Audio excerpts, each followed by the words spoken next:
எனவே அன்பாண்டவர்களே, நம்ம எத்தனையோ விஷயத்துக்கு போய் பேசிக்கிட்டு இருக்கிறோம், அப்படித்தானே? ரெண்டு பேரை பிரிச்சு வைக்கிறதுக்கு பயங்கரமா போய் பேசுறோம். வேண்டாம் சகோதரர், இந்த ஹராத்தை செய்யாதீங்க. ரெண்டு முஸ்லிம பிரிச்சு வைக்கிற வேலையை செய்யாதீங்க. இது சைத்தாண்ட வேலை. மாறாக என்ன செய்யுங்க தெரியுமா? சண்டை பிடிச்சு கொண்டிருக்கிற ரெண்டு பேரை பொய்ய சொல்லியாவது சேர்த்து வைக்க பாருங்க.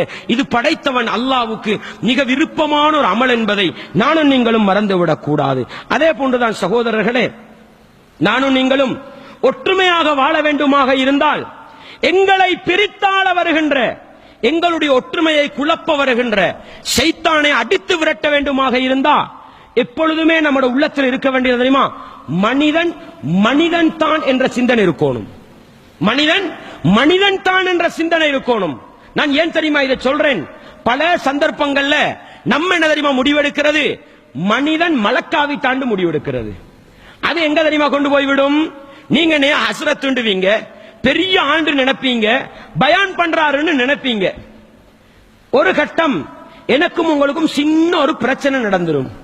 நடந்தா நீங்க என்ன தெரியுமா முடிவெடுக்கிற? ஒரு மௌலவி இப்படி செய்யலுமா, ஒரு ஹஸ்ரத் இப்படி செய்யலுமா? ஆனா மௌலவி மலக்கா, ஹஸ்ரத் மலக்கா. ஏன் நம்ம என்ன தெரியுமா நினைக்கிறோம்? மௌலவியா தவறு செய்யக்கூடாது, ஹஸ்ரத்தா தவறு செய்யக்கூடாது நினைக்கிறோம். பாருங்க, இது என்ன செய்து தெரியுமா? மௌலவி செஞ்சிட்டார், இனி அவன் பயானுக்கும் போக மாட்டேன், இனி அவன் முகத்துல முழிக்க மாட்டேன், இனி அவனை கண்டா சலாஞ்சலவும் மாட்டேன். எங்க போகுது பாருங்க. ஒரு மனிதனை நீங்கள் மலக்குடைய இடத்தில் வைத்து பார்ப்பது உங்களிடையிலே விரோதத்தையும் குரோதத்தையும் உண்டு பண்ணுகிறது. பள்ளி நிர்வாகம் என்னதான் நிர்வாகம் செஞ்சாலும் மனிதன் மனிதன் தான், அதை மறந்துடாதீங்க. ஏன் தெரியுமா? ஒரு நிர்வாகம் தவறுட்ட உடனே ஒரு தலைவர் சில நேரம் பேசக்குள்ள கொஞ்சம் கடுமையா பேசிடுவாரு.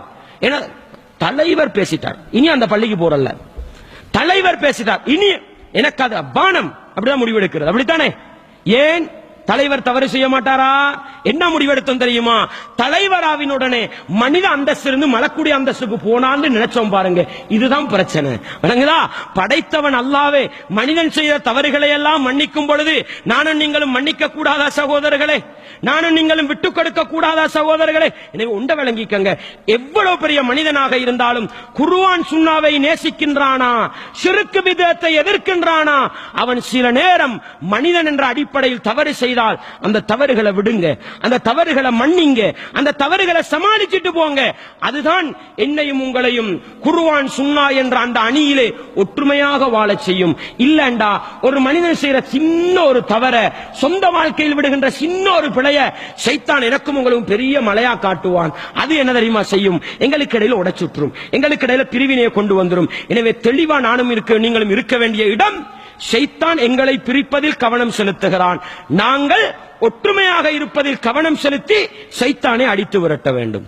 ரசூலுல்லாஹ் ஸல்லல்லாஹு அலைஹி வஸல்லம் அவங்க மன்னிக்கிறதுலயும் விட்டு கொடுக்கிறதுலயும் எப்படி இருந்தாங்கன்னு கொஞ்சம் வரலாற்றை படிங்க, ரசூலுல்லாஹ்வுடைய சுன்னாவை படிங்க. தண்ட கழுத்தை நசுக்கினவன் சகோதரர்களே, ரசூலா சிரிச்சு போட்டு என்ன செஞ்சாங்க? சதக்கா கொடுத்துட்டு போனாங்க. தண்ட சஹாபாக்கள் இருக்கிற இடத்துல ரசூலுல்லாஹ்வுக்கு வந்து காரசாரமா பேசி கடனை திருப்பி கேட்டான். ரசூலா சிரிச்சு போட்டு குடுங்கப்பான்னு சொல்லிட்டு போனாங்க. அன்பாண்டவர்களே, இஸ்லாமிய உறவுகளே, அல்லாஹ்வுடைய தூதர், மதீனா சாம்ராஜ்யத்தின் தலைவர், மனிதர்கள் செய்கிற தவறுகளை கண்டும் காணாம, அல்லாஹ்வுக்கு செய்யற தவறல்ல தனக்கு செய்யற தவறு கண்டும் காணாம போனாங்கண்டா, மனிதன் மனிதன் தான் தவறு செய்வான்றதை விளங்கி மனிதனை மன்னிச்சு மனிதனை விட்டு கொடுத்து நானும் நீங்களும் போவோமாக இருந்தால், நானும் நீங்களும் ஒற்றுமையாக வாழ்வதற்கு அது காரணமாக இருக்கும் என்பதை மறந்துவிடக் கூடாது.